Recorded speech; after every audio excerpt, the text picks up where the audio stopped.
Assalamualaikum warahmatullahi wabarakatuh. Perkenalkan, nama saya Alia Mitra Duniani dengan NIM 1930110001 dari jurusan Tadris Kimia semester 3 IAIN Batu Sangkar.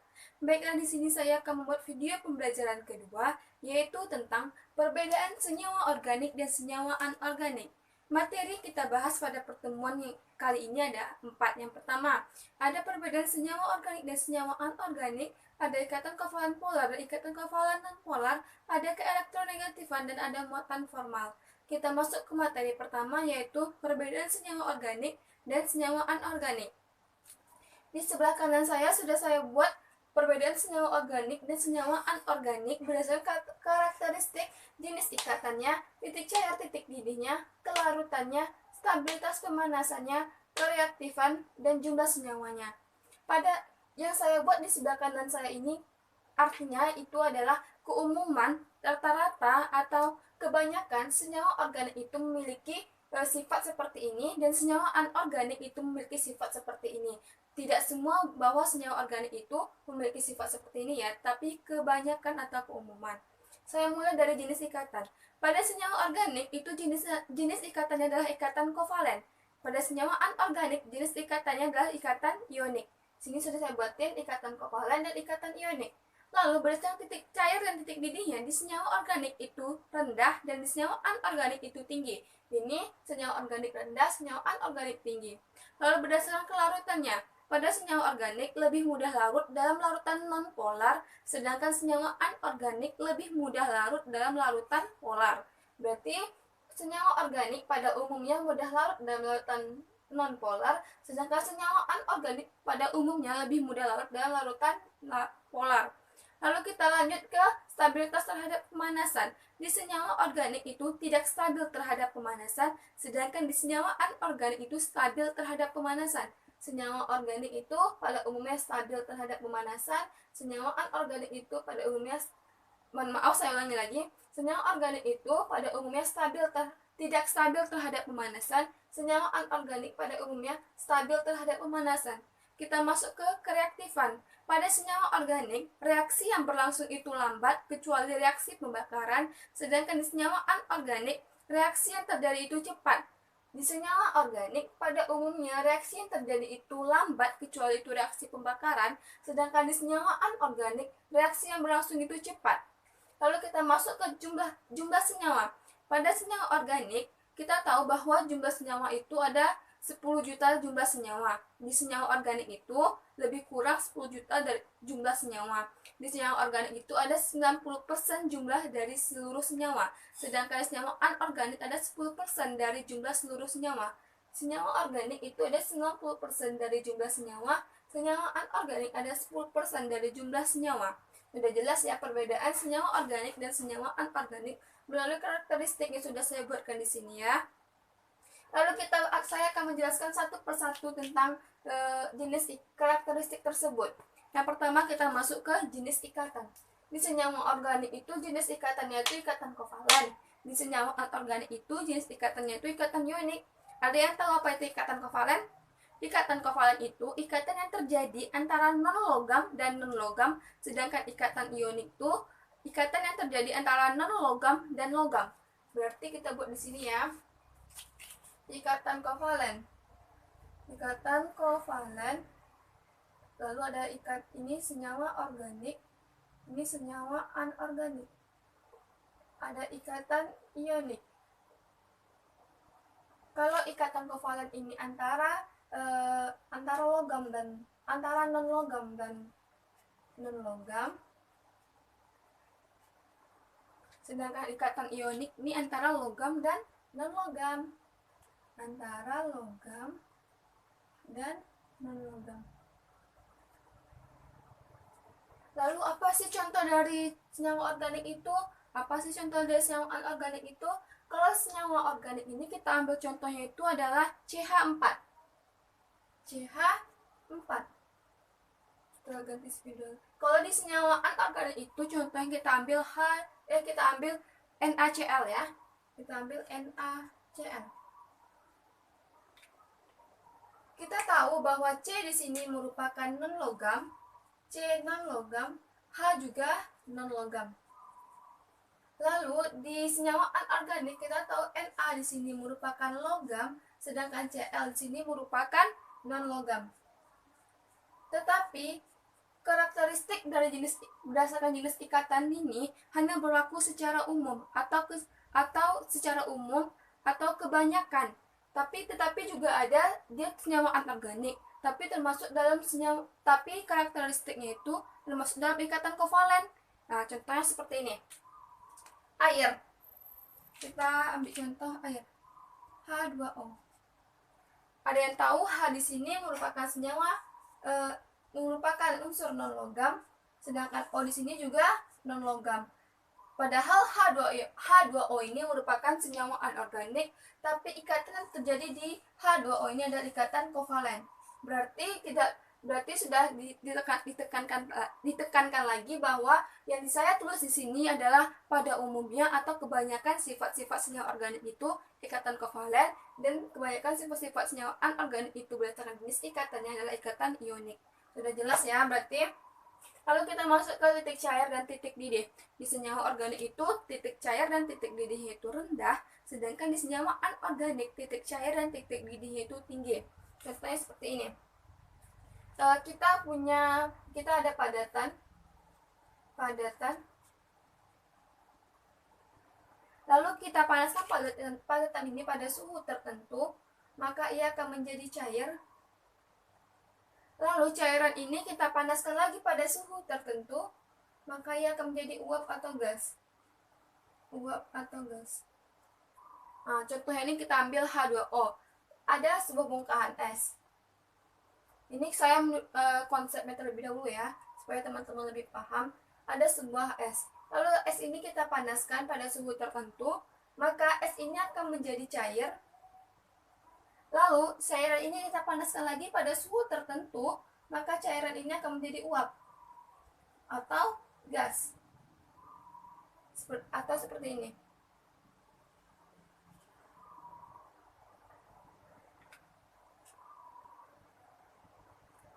Sini titik cairnya, sini titik didihnya. Seperti ini perkiraannya. Pada saat es ini dipanaskan, maka ia akan menjadi cair. Pada suhu tertentu, cairan ini dipanaskan pada suhu tertentu, maka ia akan menjadi uap atau gas. Ini konsep dari titik didih dan titik cair tersebut. Lalu kita ambil contoh dari senyawa organik ini adalah CH4. Ada contohnya adalah CH4. C di sini mempunyai titik cair sebesar minus 182 derajat Celcius, sedangkan titik didih CH4 saya ulang lagi. CH4 di sini mempunyai titik cair minus 182 derajat Celcius, titik didihnya itu minus 162 derajat Celcius. Sedangkan kita ambil contoh dari senyawa anorganik ini air, H2O memiliki titik cair itu 0 derajat Celcius, serta titik didih itu 100 derajat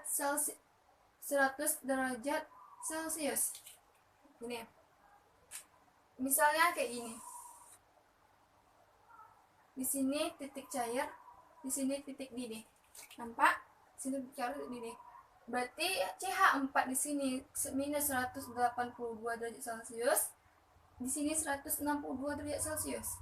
Sedangkan H2O titik cairnya itu 0 derajat Celcius, lalu titik didihnya itu 100 derajat Celcius. Misalkan dia di bawah 0, suatu cairan itu di bawah 0, maka dia akan berbentuk padatan. Di sini. Padatan. Apabila dia di antara 0 dan 100 derajat Celcius, itu akan berbentuk cairan. Begitu juga dengan CH4. Apabila dia di bawah minus 182 derajat Celcius, maka ia akan berbentuk padatan. Apabila CH4 itu di atas minus 162 derajat Celcius dan H2O dan air itu di atas 100 derajat Celcius, maka itu dalam bentuk uap atau gas. Ini uap atau gas. Gimana kok titik didih dari senyawa organik itu rendah, sedangkan anorganik itu tinggi? Nah, kita lihat di sininya. Di CH4 kita sudah buat bahwa titik cair CH4 itu minus 182 derajat Celcius, sedangkan titik cair air itu 0 derajat Celcius.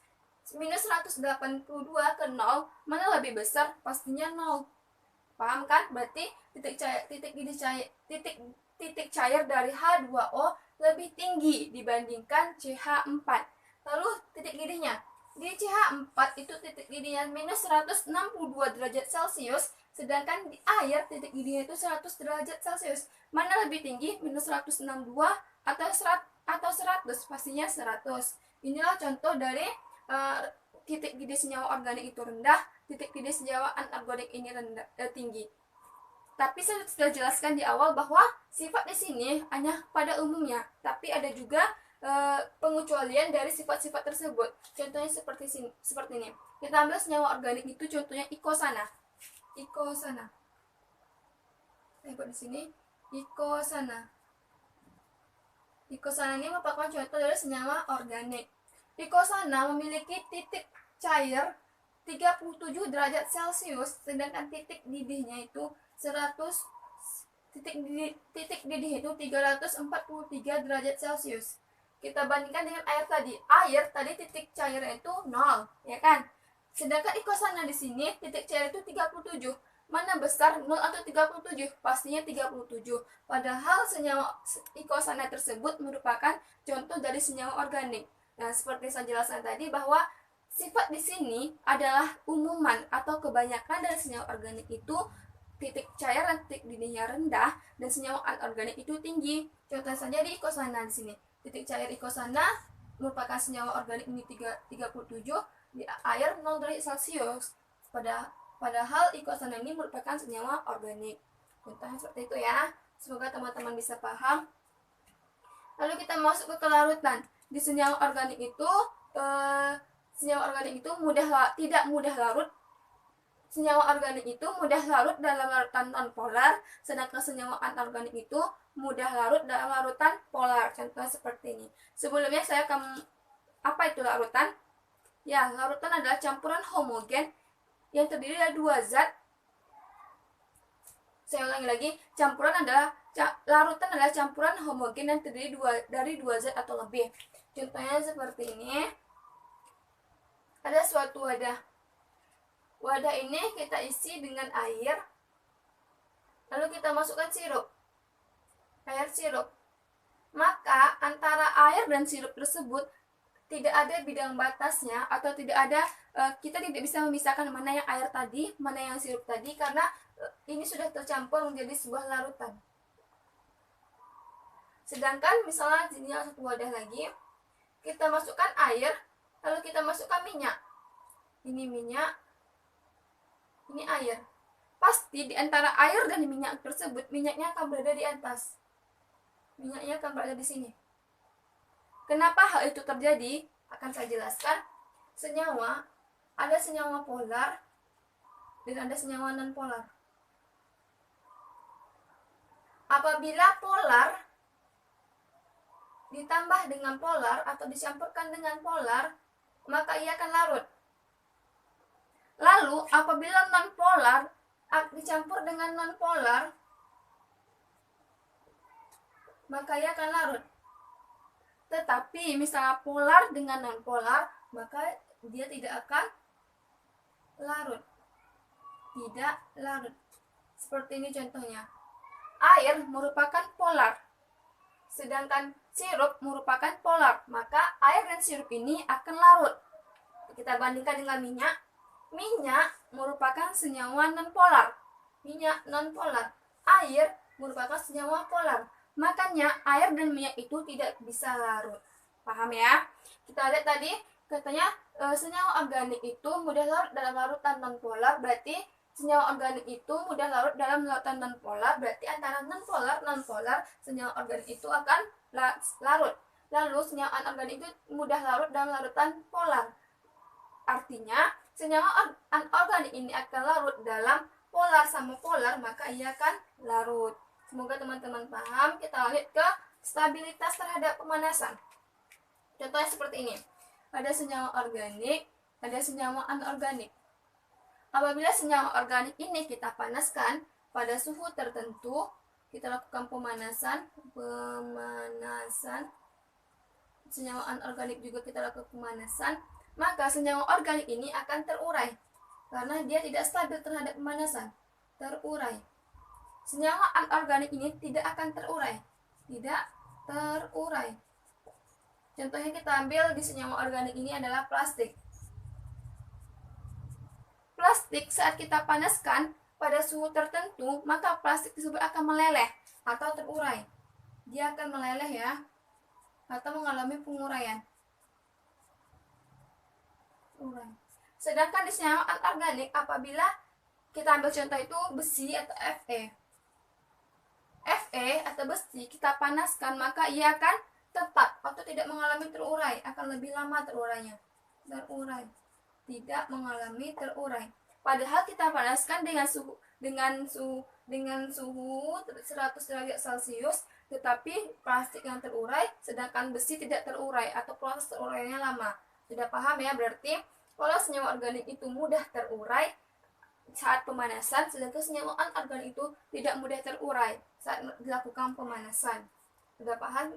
Semoga teman-teman paham tentang stabilitas terhadap pemanasan ini. Kita masuk ke kereaktifan. Di senyawa organik, reaksi yang terjadi itu lambat kecuali reaksi pembakaran. Sedangkan di senyawa anorganik, reaksi yang berlangsung itu cepat. Contohnya seperti ini. Kita ngambil contoh tadi plastik ya, senyawa organik. Ada suatu wadah, lalu kita masukkan plastik ke dalamnya, kita masukkan basa, kita campur dengan basa, maka antara plastik dan basa tersebut tidak akan terjadi reaksi, atau reaksi itu terjadi lambat, malah mungkin tidak akan terjadi reaksi.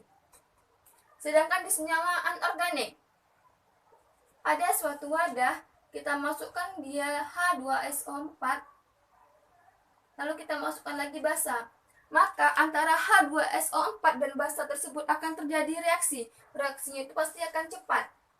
Paham ya? Di sini ada pengecualian di senyawa organik itu kecuali reaksi pembakaran. Contohnya seperti ini. CH4 yang merupakan contoh dari senyawa organik, reaksi pembakaran teman-teman pasti ingat bahwa menggunakan O2. CH4 direaksikan dengan O2 pasti akan cepat bereaksi. Reaksinya itu H2O ditambah CO2.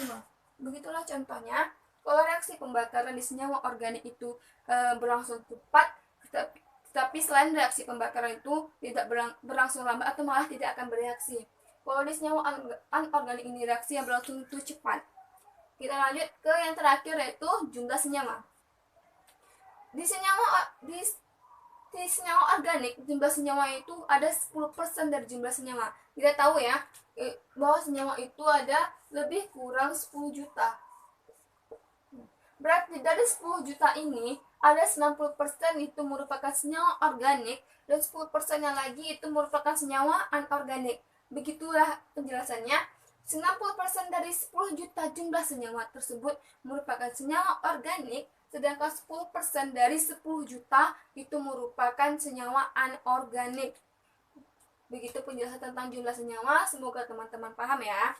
Lalu kita lanjut ke materi kedua tentang ikatan kovalen. Kita hapus dulu tentang ikatan kovalen.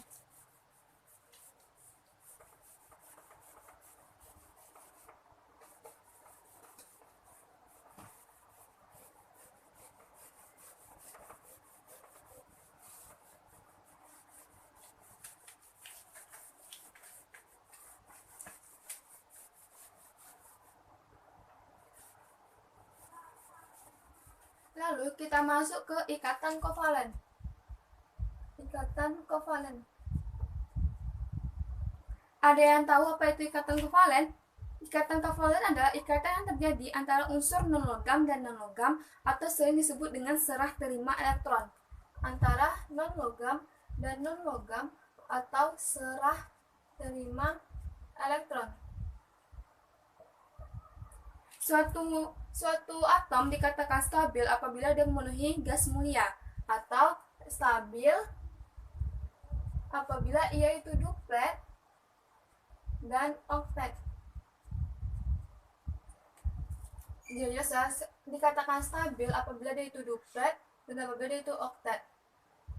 Lalu kita masuk ke macam-macam ikatan kekefalan tersebut. Yang pertama ada ikatan kekefalan tunggal, ada ikatan kekefalan rangkap 2, ada ikatan kekefalan rangkap 3, ada ikatan kekefalan koordinasi, ada ikatan kekefalan polar, dan ada ikatan kekefalan non polar. Kita masuk ke pertama, ikatan kovalen tunggal. Lalu ada ikatan kovalen rangkap 2 dan rangkap 3. Lalu ada ikatan kovalen koordinasi. Lalu ada ikatan kovalen polar. Dan ada ikatan kovalen non-polar. Ikatan kekefalan tunggal ini saya ambil contoh itu HCl. H memiliki 1 elektron valensi, berarti H di sini belum stabil ya. Sedangkan Cl memiliki 7 elektron valensi. Kita tahu tadi bahwa dikatakan stabil apabila ia duplet dan apabila ia oktet. Maka H di sini menyerahkan 1 elektronnya ke Cl dan Cl menyerahkan 1 elektronnya ke H untuk mencapai kestabilan. Berarti terjadi ikatan antara H dan Cl. Terjadi share elektronnya. Nih, berarti Cl menjadi duplet dan H di sini menjadi saya ulangin lagi. Cl di sini menjadi oktet dan H di sini menjadi duplet. Dan antara H dan Cl itu sudah stabil karena antara H dan Cl sudah terjadi serah terima elektron atau share elektron. Beginilah contoh dari ikatan tunggal itu. Di sini ada ikatan yang terjadi, yaitu ada 1, makanya disebut ikatan tunggal. Lalu kita masuk ke ikatan rangkap 2. Contoh itu kita ambil O2. O merupakan golongan 6A yang memiliki konfigurasi elektron 2, 6. O, berarti di sini kita sambung O memiliki elektron valensinya 6, berarti belum stabil ya. 6, 1, 2, 3, 4, 5, 6. O sebelahnya lagi juga memiliki elektron valensinya 6. Berarti untuk mencapai kestabilan, O di sebelah kanan men-share elektronnya dan O sebelah kiri men-share elektronnya sebanyak 2 supaya stabil menjadi oktet. Berarti di sini di-share-nya sehingga terjadi ikatan rangkap 2. Jelas di sini teman-teman ada ikatannya rangkap 2. O di sebelah kanan menjadi oktet karena menerima 2 elektron lagi dari sebelah kiri, sedangkan O di sebelah kiri menjadi oktet juga karena menerima 2 elektron lagi dari sebelah kanan. Seperti itu penjelasan dari ikatan rangkap 2. Lalu kita masuk ke ikatan kekefalan rangkap 3. Contohnya itu N2. Contoh dari ikatan N2. Kita sambung ke sini. N itu memiliki elektron valensi 5 karena konfigurasi N itu 2, 5 sehingga memiliki elektron valensi 5. Berarti N memiliki elektron valensi 5 itu 2, 3, 4, 5. N di sebelah kanan juga begitu. Berarti N di sebelah kanan dan N di sebelah kiri membutuhkan 2 elektron lagi untuk membutuhkan 3 elektron lagi untuk mencapai kestabilan. Berarti elektron N di sebelah kanan men-share-nya ke sebelah kiri sebanyak 3 dan sebelah kiri juga men-share elektronnya sebanyak 3 ke sebelah kanan. Berarti di-share sehingga N di sebelah kanan stabil dan N sebelah kiri stabil. Terbentuklah ikatan rangkap 3. Begitu penjelasannya. Kita masuk ke ikatan kekefalan koordinasi. Ikatan kekefalan koordinasi adalah salah satu atomnya itu men-share elektronnya. Salah satu atom men-share elektronnya ke atom yang lain. Cuma salah satu ya. Contohnya seperti ini. Ada NH4 amonium. N di sini mempunyai elektron valensinya 5. Lalu ada 3H yang men-share elektronnya untuk mencapai kestabilan oktet dan duplet. Di sini ada H+. H di sini mempunyai elektron valensi 1. Berarti di sini nih H dengan N ini sudah mencapai kestabilan untuk duplet, di sini juga. Tetapi H H di sebelah sini, sebelah kanan saya ini belum mencapai kestabilan, sehingga N di sini menyerahkan satu elektronnya untuk berkoordinasi dengan H supaya H di sini menjadi stabil. Begitulah maksud dari ikatan kefalan koordinasi.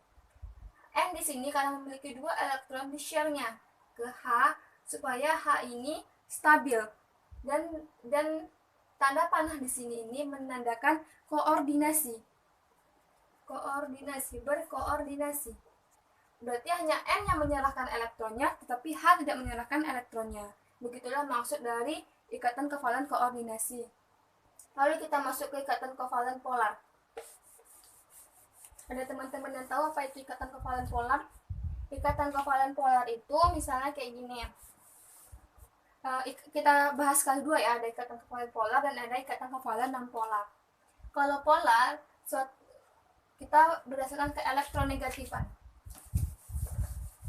O2, N2 dan H2 memiliki keelektronegatifan, memiliki daya tarik yang besar karena memiliki keelektronegatifan yang, saya ulangi lagi, O2, N2, H2 memiliki daya tarik yang besar karena memiliki keelektronegativitasan yang sama. Lalu bagaimana dengan keelektronegativitasan yang berbeda? Contohnya seperti ini. HCl. H di sini memiliki keelektronegatifan 2,1 dan Cl memiliki keelektronegatifan 3,1. Mana lebih besar, 2,1 atau 3,1? Yaitu pasti 3,1. Sehingga Cl mempunyai kecenderungan menarik H ke pihaknya untuk mencapai suatu kestabilan. H ditarik oleh Cl karena Cl memiliki keelektronegatifan yang lebih besar. Sehingga terjadilah yang namanya itu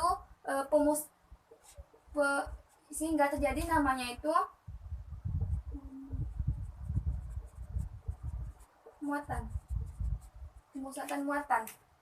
Karena di sini H men-share elektronnya, karena di sini H tertarik pada Cl sehingga H di sini bersifat positif. Sedangkan karena Cl di sini yang menarik H, di sini balikkan Cl bersifat negatif. Elektron negatif sehingga terjadi netral. Bentuklah HCl. Begitu penjelasan tentang kovalen polar, kovalen non polar. Tapi lebih jelasnya itu kalau kovalen polar ini mempunyai selisih keelektronegatifan yang besar. Sedangkan kovalen non polar ini mempunyai selisih keelektronnya itu 0 atau kecil dari 0. Lalu kalau mempunyai keelektronegativitasan yang selisihnya itu sangat besar, itu merupakan ikatan ionik ya. Berarti sudah jelas ya teman-teman bagaimana ikatan kovalen polar tersebut dan bagaimana ikatan kovalen non polar tersebut. Berarti kalau ikatan kovalen, saya rangkum lagi, kalau ikatan kovalen non polar itu selisih keelektronegatifannya itu 0 atau kecil dari 0, sedangkan ikatan kovalen polar itu selisih keelektronegatifannya itu besar, sedangkan ikatan ionik selisih keelektronegatifannya itu sangat besar. Sudah paham ya teman-teman? Lalu kita masuk ke materi yang ketiga, yaitu tentang keelektronegatifan. Ada yang tahu apa itu keelektronegatifan? Ya, keelektronegatifan adalah kecenderungan suatu atom menarik elektron ke pihaknya dalam suatu ikatan kimia. Saya ulangi lagi, kecenderungan suatu atom menarik elektron ke pihaknya dalam suatu ikatan kimia. Di sini sudah saya contohkan, ada senyawa NaCl. Na mempunyai konfigurasi elektron yaitu 281. Sedangkan Cl mempunyai konfigurasi elektron 287. Na di sini cenderung melepaskan satu elektronnya untuk Cl. Cl cenderung menerima elektron dari Na. Dan dilepaskannya elektronnya karena kita tahu suatu atom dikatakan stabil apabila ia duplet dan oktet. Nah, dia dilepaskannya elektronnya ke Cl sehingga Cl menerima elektron dari Na. Sudah jelas ya? Itulah yang dinamakan dengan kecenderungan suatu atom menarik elektron ke pihaknya.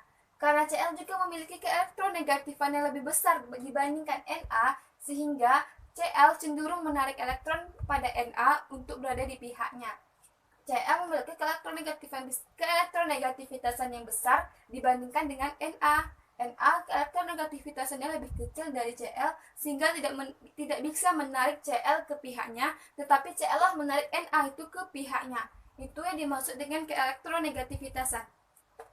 Sehingga Na di sini melepaskan, berarti dia positif, sedangkan Cl di sini menerima satu buah elektron dari Na, berarti negatif. Sehingga terbentuklah NaCl. Paham ya? Lalu kita masuk ke HCl. Contoh selanjutnya adalah HCl. H mempunyai elektron valensi 1 dan Cl mempunyai elektron valensi 7.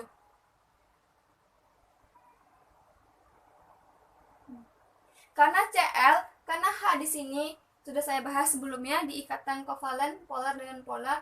H di sini memiliki 2,1 keelektronegativitasan. Cl jumlah keelektronegativitasannya 3,1. Dari 3,1 dan 2,1 tentu lebih besar 3,1, sehingga Cl cenderung menarik elektron H ke pihaknya. Ditariknya elektron H ke pihaknya, sehingga H di sini akan terbentuk suatu ikatan yang bernama HCl. Berarti yang melepaskan itu positif, Cl menerima berarti negatif. Terbentuklah HCl. Berarti sudah jelas ya, kalau elektronegativitas itu adalah kecenderungan suatu atom ini menarik elektron H ke pihaknya dalam suatu ikatan kimia. Seperti itu. Lalu kita lanjut ke materi terakhir, yang keempat, yaitu muatan formal. Ada yang tahu pengertian muatan formal? Muatan formal adalah muatan relatif atom-atom. Saya ulang lagi, muatan formal adalah muatan relatif atom-atom berdasarkan sebaran elektron-elektron pada setiap atomnya. Berarti muatan relatif atom-atom berdasarkan sebaran elektron-elektron di setiap atomnya. Contohnya seperti ini. Ada NH3, saya sudah buat struktur Lewisnya. Rumus dari muatan formal itu adalah muatan formal setengah dari elektron valensinya dikurang, saya ulangi lagi. Rumus dari muatan formal itu adalah elektron valensi dikurang setengah dari elektron ikat dikurang elektron non-ikat. Ini rumus dari muatan formal. Elektron valensi dikurang setengah elektron ikat dikurang elektron non-ikat. Misalnya dari sini. Kita elektron valensi dari N berapa? N di sini mempunyai elektron valensi 26.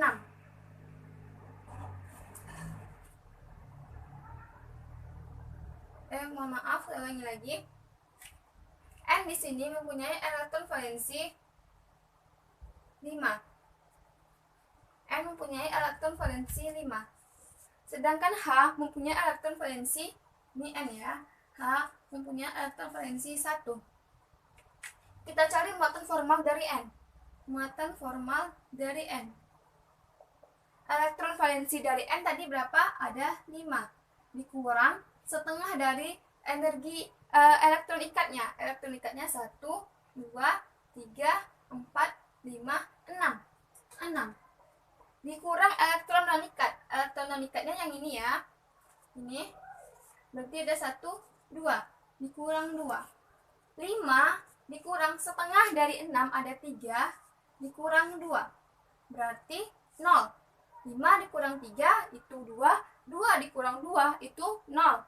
Nah, lalu kita cari muatan formal dari H. Lanjut muatan formal dari H.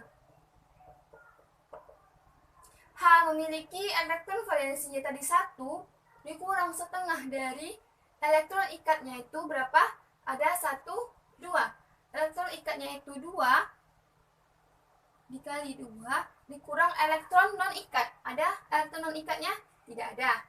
Berarti 1 dikurang setengah dari 2 adalah 1, berarti 0. Berarti muatan formal dari N di sini 0, muatan formal dari H di sini 0. Sehingga struktur Lewis yang kita buat di sini benar. Jadi dapat disimpulkan bahwa muatan formal itu berfungsi untuk bila ada struktur Lewis, apabila muatan formulanya itu 0 dan 0 itu struktur Lewisnya itu benar. Saya ulangi lagi, apabila ada struktur Lewis terus muatan formal dari atom yang kita cari itu 0, maka muatan formal itu maka struktur Lewis itu benar. Begitulah arti dari muatan formal tersebut. Sudah jelas ya. Kita masuk ke pertanyaan. Di sini sudah ada 5 pertanyaan. Yang pertama, sebutkan sifat-sifat senyawa organik. Yang kedua, apa yang dimaksud dengan ikatan kovalen dan keelektronegativitasan. Lalu yang ketiga, sebutkan contoh ikatan kovalen nonpolar yang sering kita jumpai. Lalu sebutkan contoh ikatan kovalen polar yang sering kita jumpai. Yang kelima, sebutkan sifat-sifat senyawa anorganik. Kita mulai dari pertanyaan pertama, yaitu sebutkan sifat-sifat senyawa organik. Tadi sudah kita pelajari. Yang pertama, senyawa organik itu ikatannya ikatan kovalen. Lalu titik didih dan titik cairan itu rendah. Kelarutannya itu mudah larut dalam larutan nonpolar. Stabilitas terhadap pemanasannya itu tidak stabil terhadap pemanasan. Kereaktifannya itu senyawa organik itu reaksi yang terjadi itu lambat, suatu reaksi pembakaran. Dan yang keenam, berdasarkan jumlah senyawa organik itu berjumlah 90% dari jumlah senyawa. Sudah jelas ya? Lalu kita masuk ke apa yang dimaksud dengan ikatan kovalen dan keelektronegativitasan. Ikatan kovalen adalah ikatan yang terjadi antara unsur non-logam dan non-logam atau sering disebut dengan serah terima elektron. Lalu keelektronegativitasan adalah kecenderungan suatu atom menarik elektron ke pihaknya dalam suatu ikatan kimia. Contohnya tadi sudah saya jelaskan tadi. Lalu kita masuk ke pertanyaan ketiga. Sebutkan contoh ikatan kovalen nonpolar yang sering kita temui. Yang pertama yang nonpolar ya. Yang pertama ada benzen, lalu ada metana dan ada iodin. Maaf, ulang lagi. Yang pertama ada benzen, ada metana, lalu ada iodin, dan ada diklorin yang sering kita jumpai ya. Yang keempat, sebutkan contoh ikatan kovalen polar yang sering kita jumpai. Nah, yang pertama pasti kita sering jumpai air atau H2O. Itu merupakan contoh dari ikatan kovalen polar. Yang kedua ada amonia, itu sebagai pupuk. Yang ketiga itu ada asam klorida, itu berada dalam tubuh. Asam klorida itu ada di lambung kita, ada asam klorida ya. Lalu yang kelima, kita masuk ke pertanyaannya, sebutkan sifat-sifat senyawa anorganik. Yang pertama tadi sifat senyawa organik, pertanyaan kelima yaitu sifat senyawa anorganik. Yang pertama yang anorganik itu yang sudah kita bahas. Yang pertama, berdasarkan jenis ikatannya itu adalah ikatan ionik. Berdasarkan titik cair titik didihnya itu adalah tinggi. Berdasarkan kelarutannya, senyawa anorganik lebih mudah larut dalam larutan polar. Berdasarkan kestabilitas terhadap pemanasan, senyawa anorganik itu stabil terhadap pemanasan. Yang kelima, berdasarkan kereaktifan, senyawa anorganik itu cepat bereaksinya, lebih cepat bereaksi. Berdasarkan jumlah senyawanya, senyawa anorganik itu ada 10% dari jumlah senyawa. Berarti sudah terjawab ya 5 pertanyaan tadi. Semoga teman-teman lebih memahami materi tentang perbedaan senyawa organik dan senyawa anorganik. Mohon maaf kalau ada salah kata atau ada kata-kata yang berbelit. Assalamualaikum warahmatullahi wabarakatuh.